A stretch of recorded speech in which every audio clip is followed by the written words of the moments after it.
Hi, it's September 6th. I heard a story this morning, watching some videos on YouTube. Anyways, the guy was saying that the Vatican had announced that Jesus was not coming back by the looks of it, is what the man said on this video I saw.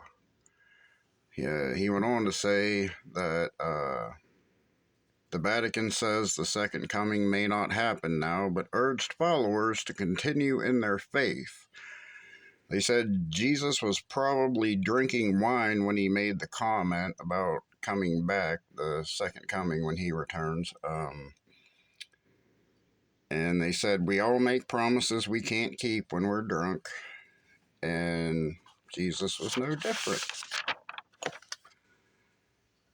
The Catholic Church will now focus on rebuilding its public image and keep an eye out for Christ's second coming. Vatican said the second coming of Jesus may not happen after all, but urged followers to still continue with their faith regardless of the news. They said he was supposed to be back in 2000 and that he's probably out there doing really good things somewhere else and too busy to deal with Earth, I guess. So that was pretty stunning when I heard that, because 3 months ago the Vatican released something about paranormal, supernatural beings. You can look into that if you'd like. So, like, this really caught my attention. Like, holy crap, what's going on? And I looked into it.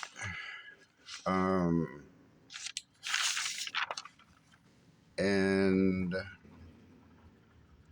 it's not a real story. It came from real-time news info.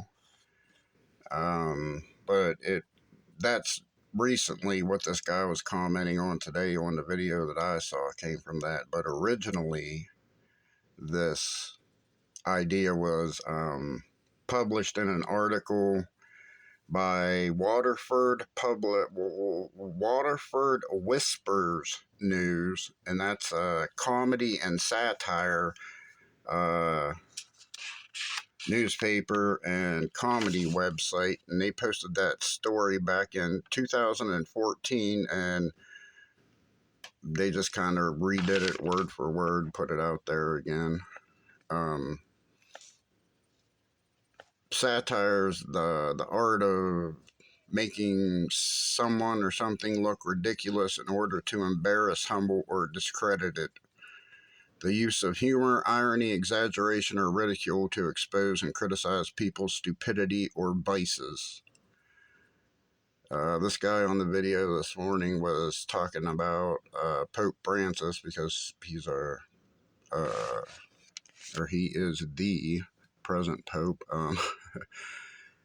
And like, none of that was real, and I just think that's horrible and shocking, and should wake us up a little more as to how prevalent fake news, disinformation, misinformation, I'm not sure what they'd label that, but you get the idea.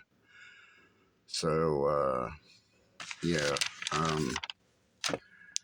actually, Pope Francis sounded like a pretty decent guy. I looked into him too. He was born in 1936. He was the son of Italian immigrants. He originally studied chemistry and wanted to be a chemist when he was a young man. And then he decided to, at 21, join the Jesuits.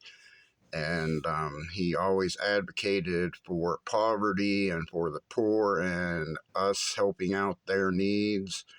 He used public transportation as his mode of getting around instead of owning a vehicle himself. He always lived in a small apartment. I guess even now that he's the Pope, he has a small apartment on the grounds or something like that. He doesn't like stay in the big Vatican Pope bedroom and all that he's supposed to stay in. Pretty humble guy from what I was reading. So he took the name, I don't remember his original name, but he took Pope Francis after St. Francis of Assisi. That's where the Pope Francis part came from. So he's into social justice and always emphasizes how Jesus reached out to the poor and the sick and the mistreated. So the whole point of this was, it's just shocking what you can turn on your TV and see, and people don't look into it and they believe it. And if somebody saw that and believed it, like, that could just shatter your faith. So be careful, do your own research. Even stuff you hear me say on here, do your own research, please. Have a good day. Thanks for watching. God bless.